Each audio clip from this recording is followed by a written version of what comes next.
Alright guys, welcome back to another episode of Voice of the Rings. This is the lessons episodes, and today we are going to talk about the much requested by a few people. You know who you are. Thank you for requesting this. We are going to be talking about crafting. This is a very complex thing in the Lord of the Rings Online, but I'm going to break it down for you and try to make it a little more simple. So, to start with, we're just going to talk about the overlay. So obviously the fastest way to get to the crafting panel will be to go down here at the bottom right here. We got the open the crafting panel just down here next to the little social panel and everything. We just click this. We're going to open up this. Now obviously I have proficient in metalsmithing. I am an armorer. Every crafting class is going to have 3 subclasses and they will have overlaps. So for example, prospecting is an overlap into also, I think, an armorer and then a weaponsmith, etc. So they can all learn prospecting at the same time. So I'm a metalsmith. So metalsmiths work mainly on doing heavy armor. So as you can see here, I'm going to go with apprentice. When you first learn your crafting, we're going to start with learning how. So I'm going to hop out of this chair here for a minute here. All right, we're going to go right over here. So I'm in Thorin's Hall. First things first. When you want to go crafting, you're going to open this tab, and this is going to say you need to learn crafting. There's nothing going to be in this tab. So what we're going to do is we're going to look around, and you'll probably get a quest to tell you to go to this guy, but you need to go to the Master of Crafting. No, not Crafting Guilds. I'm sorry. That is not who we talk to. He walks around. Sometimes he moves on us. Let's see if we can find him. There he is. This is in Thorin's Hall. So the Master of Apprentices. This is the person you have to find. Whether you're in Breeland, whether you are in the Dwarven Start or the Elven Stars or the Hobbit area in the Shire and Michael Delving, you're going to have to find the Master of Apprentices. Usually they'll give you a quest that'll say for crafting and it'll tell you where he will be found or she. Alright, so for starting, as you can see again, it shows you the name of your vocation, the Explorer, the Armsman, the Tinker, the Yeoman, the Woodsman, the Historian, and there's also the Armorer. I'm already an Armorer, so it doesn't give me that option. I could switch. Switching will delete all of your stuff. So once you choose something and you've worked in it a lot, that character, you should keep it on that character. Don't be switching things unless you right at the beginning and you decide you want to do something else. But otherwise, if you've done work, keep the work. You can always make another character that's low level, have him be another thing that can be a crafter. A lot of times I'll send stuff to a guy who's does a lot of my foresting, which basically means he tans hides for me, and then Zolan's a tailor too, so he can use them to make light and medium armor. So anyway, depending on what you want to make, a tailor is for light and medium armor, and forester means you can collect wood out in the fields and materials, so it's a collecting thing. And a prospector is also a collecting thing, so you can also smith, you can refine ores, you can go and mine ore out in the field. A forester is mainly you're finding twigs and sticks, and you can take hides you get off animals and tan them. So these two are basically for collecting. Tailoring is for making armor. Weaponsmith, that is very straightforward. You're making weapons, you're making swords, so on and so forth. A woodworker is you're going to be making things like bows and other things, so you will be making other kinds of weapons and other things, but that's for like bow and arrows, or maybe like I think you can make clubs probably. I've never actually done a lot in the woodworking, so he's leaving me. Why are you leaving me? Come back, we're not done talking. Alright, anyway, and then we have a prospector within that. See, so if you see there's overlaps of these things. So prospector, again, is just collecting ores and refining them. There's a jeweler. Jewelers are very good at making, well, as they sound, jewelry. And again, as we go back to our character, jewelry is important, right? Look at all this jewelry stuff over here. So they make all this kind of stuff. And crafted jewelry can be very, very good. So you don't have to always get everything out of dungeons end game to get the best gear. So sometimes crafting can be very important, and you only can get certain essences from that. I believe that every class of crafting has a different kind of essence they can make. We'll talk about essences in another episode, but for this one we're going to stick to what we're doing here. So cook, that's pretty also self-explanatory. You know how to cook, right? So you make food. It basically gives you buffs when you eat it, gives you temporary stats for an hour, that kind of thing that help you buff you in a fight or heal you, etc. Again, Prospector, we know what that is. Then there's also the human, right? So you're a cook, you're a farmer, you're a tailor. So again, now you're a tailor, now you're a cook, and this one you have farming. Farming is you actually take your seed and farm a little patch, a little crafting area that has like a little field, and you grow your crops, and you can grow different foods and stuff to cook with. So again, farming is kind of similar to like prospecting and forestry, but forestry and prospecting are more you're roaming the wilds collecting stuff, where cooking is more, I mean, farming is more you have to go somewhere and actually farm it in a spot. So you don't really, like everyone, like occasionally you can find like a potato or a carrot just naturally out in the wild, you could pick it up, but everyone can pick it up. You don't have to be a certain level to pick it up, usually. We'll go into levels here in a second. I'll just hold that thought. Then of course there's woodsmen. So you're a woodworker, you're a forester, and a farmer. So as you can see, there's lots of overlaps, right? And then if you're a historian, you're a scholar, weaponsmith, and a farmer. So the scholar is the one that allows you to make different enchantment scrolls and stuff. And there's other good things you can do with scholarship. He's leaving me again. What a jerk. But it doesn't matter. It's okay. He has business to attend to and will stay out. But the scholar is going to be the best for making the scrolls and stuff, and scholars usually have the ability to collect ancient ruins that you can find. So they're kind of like they're a resource in the wild, just like the foresters and prospectors can find ore and wood. The scholars can find that, and they can locate it. Now, and then I'm going to go back to my thing here, because I'm an armor smith, which they didn't show that right. Prospector, metalsmith, tailor. Now, for example, usually since metalsmith and tailor are just for crafting armors, the prospecting though comes with a special ability you can find in your skills tab, which we've already learned about in the past. But as you can see right here, it's this little pickaxe, right? See how it's lit up right now? So basically what that is, if that's off, that won't find anything. But when you turn that on, it gives you a tracking radius. So basically, if you see that mini map up there, let me show you something here. I'm gonna open this. This is real small, but you see this crafting resource right here, and it's got the little green thing. We talked about this in the past with the axe and pickaxe. That basically will show up somewhere on the map close by, and you can go, oh, there's a ore deposit, because this is a tracking mines ore, so you can go and collect it, right? You can go and get it, and I'm a greedy dwarf. I always go for the ore. You've probably seen that in some of my videos. You'll probably see it later. But now, here's another important thing. So now that we've gotten over that, by the way, now, there's also going to be a tracker for the scholar to find ruined stuff. There's going to be a tracker for the woodsman, the forester, to find fallen tree parts, right? Because you can't just go up and cut trees down in this game. You'll find it on the ground, like a branch or something. Same thing with the ore. You can't just go hit the side of a mountain. It's going to be an ore deposit. And speaking of that, what does it look like? This is a good question, right? Well, it just so happens I have a picture. So I'm going to pull this over. Doo-doo! So this is what a copper deposit. This is the lowest level ore deposit that you're going to find. I don't have a picture for the wood, but it'll be pretty simplistic because, it's just going to be a piece of wood on the ground, and you can use the tracker to find it. I'm not quite sure. Hold on 1 second. It's not allowing me to go to the other thing I wanted to show you. There's also something you guys got to keep in mind is on the LOTRO wiki, you guys. That's a great resource. You look that up. Here's something they have along the line. So here's a tin deposit, right? So there's another level. So tin and copper are the lowest level deposits in this game. Later, it's basically just one kind of ore for every level and every level area you level up in. This is a little map that they made. Let's say you're in Breland and you're trying to find things. You can look these up online, and it shows you actual spawn locations of the ore and tin. This is an older one. I'm not sure if this is completely accurate, but you can look these up. So that's a good resource to keep in mind. All right, now, so what we've talked about now is the different crafting and how they're combined. We've talked about the skills and track that you get. Again, you guys, here's something very important. Please remember this, okay?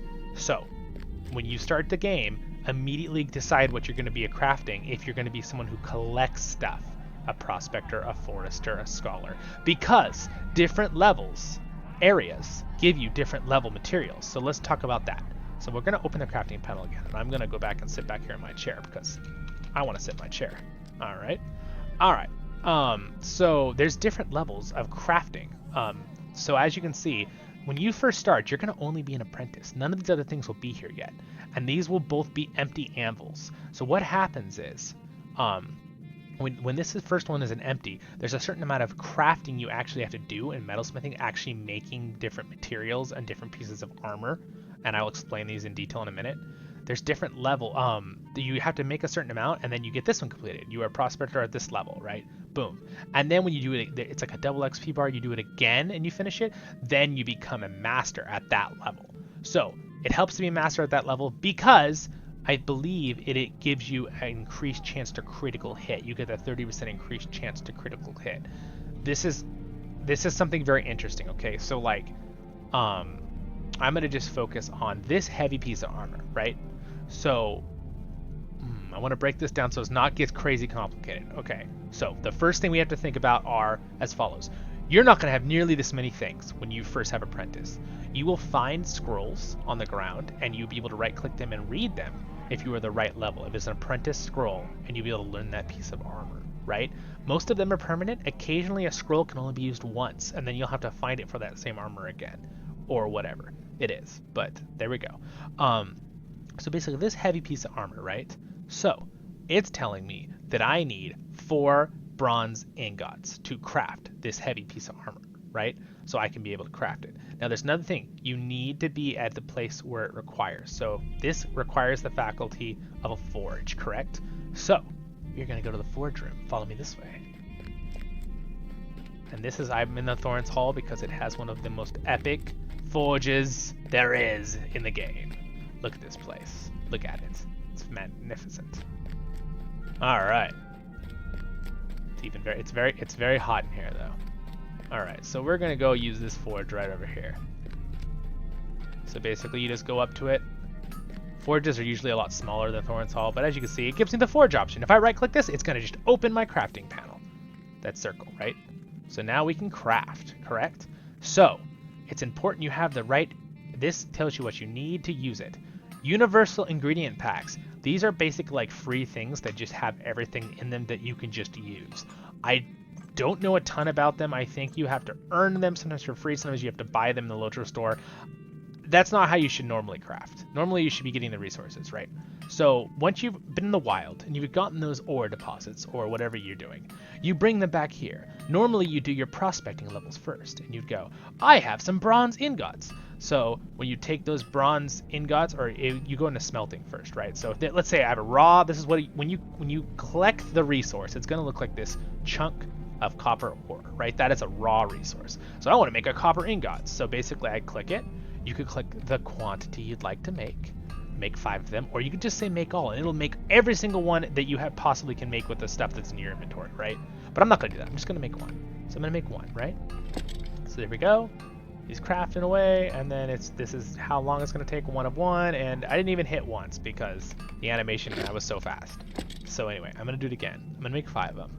So as you can see, I'm going to start crafting away, and it makes the best sounds, right? So I am right now, as you can see down here, I'm making ingots.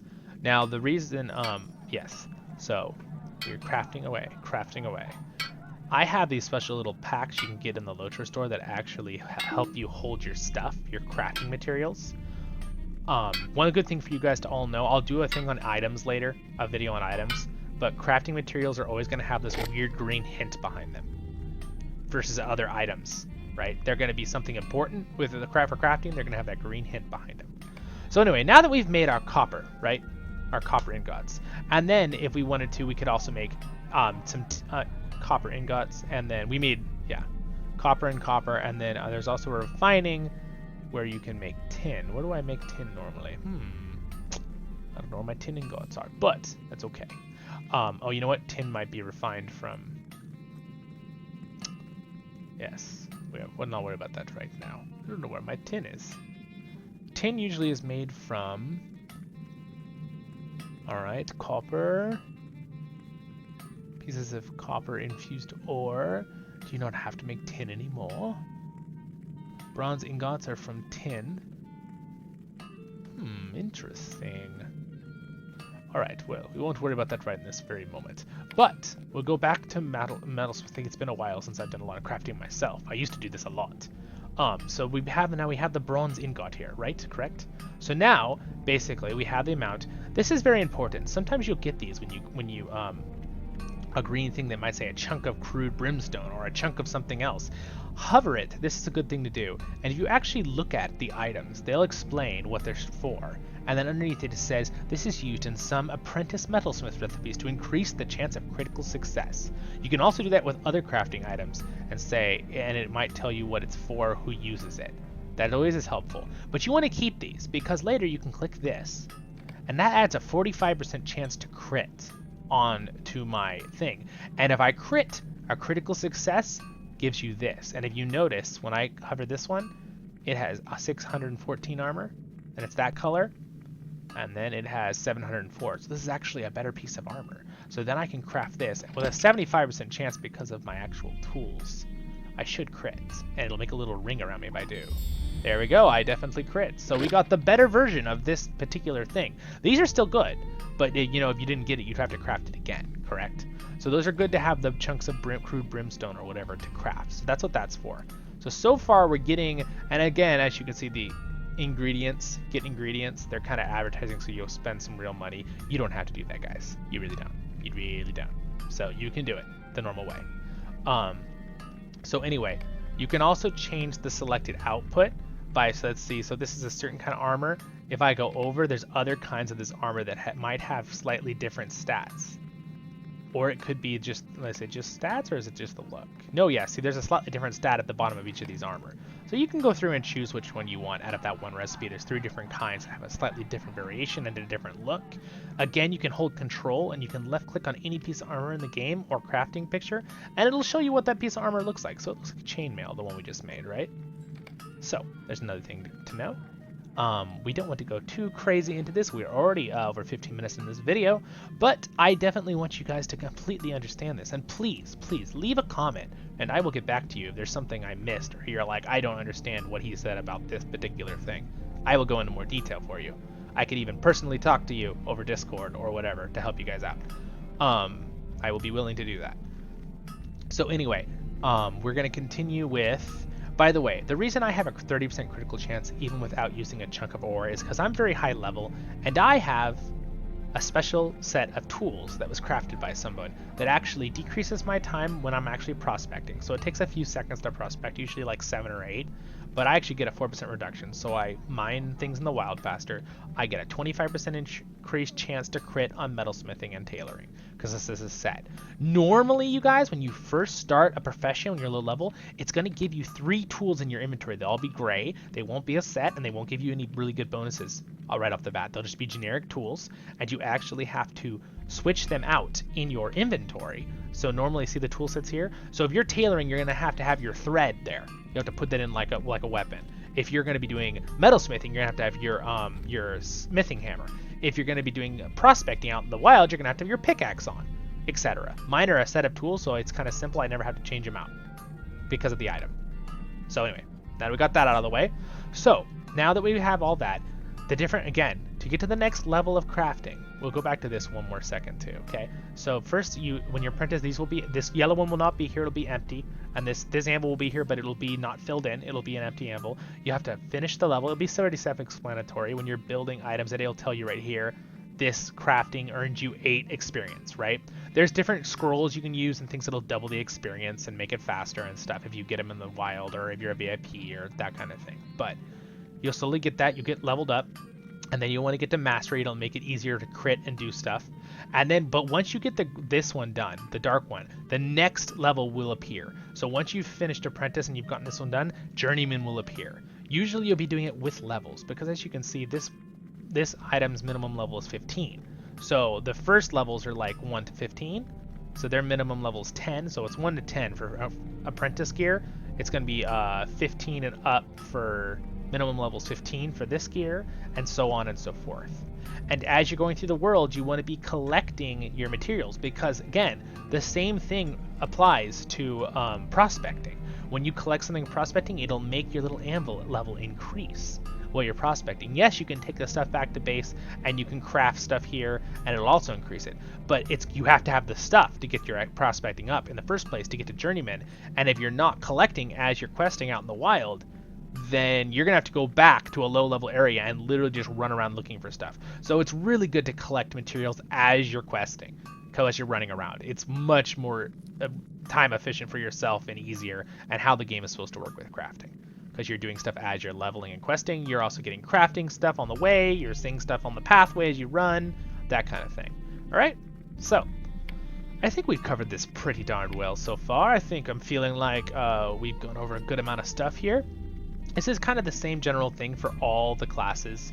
A lot of the times you'll want to level up, so sometimes you can just find something you like crafting and just craft it over and over, like these bronze shavings. Something interesting that happens that you can do for leveling up is they've added these processes, right, where you can actually take these bronze ingots I have and say, oh, I want to craft 10 of these bronze shavings. And sometimes you do need them for things, to use them for things, right, for certain ingredients. But if you notice, when I craft these bronze ingots, they would be giving me XP, right? They'd be giving me 8 XP at craft. But then you can take those bronze shavings and craft them back into bronze ingots. So I think there's a little bit of payback where you don't get quite as much back every time you do this, right? You can't just evenly distribute back and forth, back and forth. Possibly you can. Let's see. Let's see. You get 4 of them for 2, and it takes 4 of them to make 1. Yeah, see, so you get a little bit of a reduction back. So now let's make all these. So you would. But if you don't have anything, oh, and I crit. So if you crit, you're going to be critting, you'll be getting the exact same amount back. But this is a good way to get your XP up, to get these little, your proficiency level up, and then your mastery level up. Just go back and forth and just craft, and just kind of sit here and craft, right? You can just get 100 of them going and go and get some coffee, or some water, or tea, or whatever you really like to drink. All right, so that's a good way to get your XP up. So anyway, I think that's pretty much all you need to know about the crafting panel. You can open them all, obviously, with this little control. You can search for certain names, right? So let's see, I can craft tools. Another good thing to know is a lot of times when you need coal or you need some ingredient that you can't seem to find it, like this low-grade steel blade mold. A lot of the times those are sold by vendors near a crafting area or a crafting hall, whether it be in Thorns Hall or Breeland or wherever. So like, look at Novice. You can go to the browser's shop. Greetings. See how he has some of these items.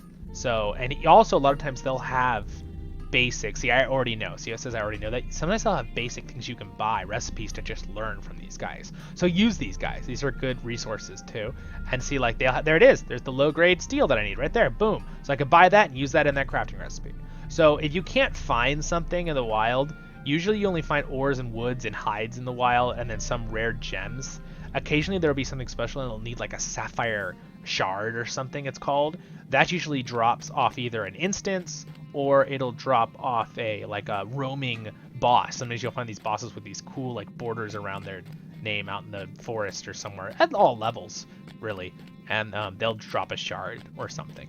So you can kind of farm them. Again, Wikipedia can tell you where to find things like that, like where is he located on the map, and they'll give you the coordinates, and then you can use the little coordinates thing that's underneath the map usually. I don't know why it's not. Oh, it's because I'm in Thorns Hall. But yeah, so anyway, I hope this was helpful for you guys, and get out there and start crafting. And I think I've told you pretty much everything you'll need to know to be basic. Yes, you need to learn your crafting early. It also matters apparent to what class you are, as since I'm a guardian and I have heavy armor and I want to craft for myself, that was one of the biggest reasons I was an armorer, because I wanted metalsmith. If I was a scholar, that wouldn't have helped me. I wouldn't have been able to build armor. Now, my lore master, who does magic things and could use those kind of things, I made him a scholar and a farmer, right? So it does matter what class you are, unless you're deciding to make another guy that will build stuff for your main character. You know what I mean? So, and you'd rather do something else. So mix it up. Do whatever you want. I'm not going to suggest things. You do whatever makes you happy. And I just think that is probably about it. Let me just mull it over here for a second, and we'll just look around this really awesome, massive room that just is super cool to look at. Look at that light beam. Isn't that the coolest? Anyway, I think I've taught you guys most of the basics and interactions of the crafting system. You'll learn as you go as well, but I don't think if you follow this and you follow these things, I think you'll be able to understand the system pretty quickly compared to some people where it's really confusing. Like, I remember it was really confusing for me when I was in high school trying to figure this out. I had some friends in my kin in this game, kin/guild.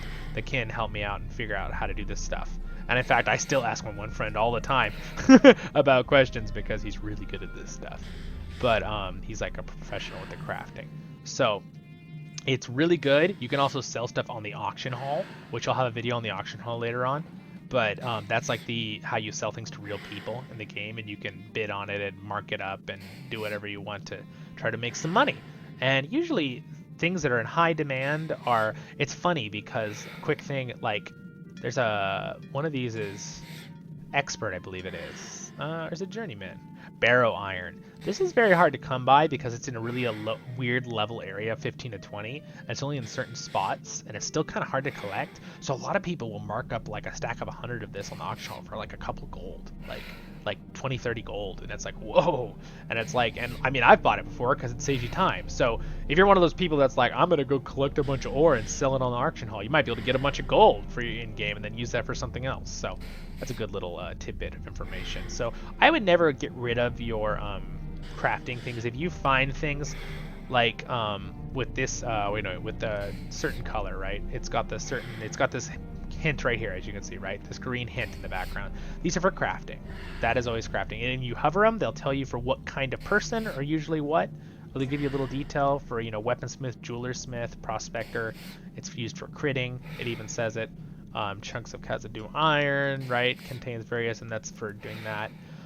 Those are good things to remember. So you want to keep a lot of these things. Of course, if you have a smaller bag, if you're free to play and you just started the game and it's cluttering up your bag, don't really worry about it. Just save the things that your main character is going to use to craft with, that you know your character needs. Don't be saving everything.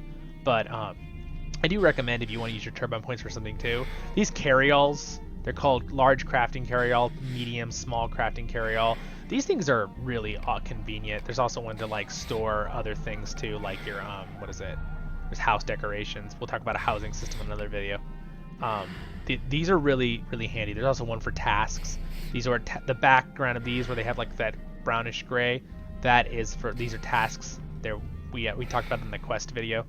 They're not quests. They're a different kind of thing. They're called tasks. They're daily things you can turn in over and over at certain task boards in the game. So anyway, thank you so much for watching another video of The Lord of the Rings online and the Voice of the Ring channel. And this was another technical video for you guys, and I hope that it enlightened you on the crafting system. And please, again, if you have any questions for Zolan Ironshield, I'd be glad to answer them in the comment section. And thank you so much. I hope I didn't go too quickly for you guys or too fast. If I did, please just let me know, and I will answer any questions you have. So, I hope that was helpful for you all. Good luck out there. I hope you craft your own Ring of Power, and have a great day.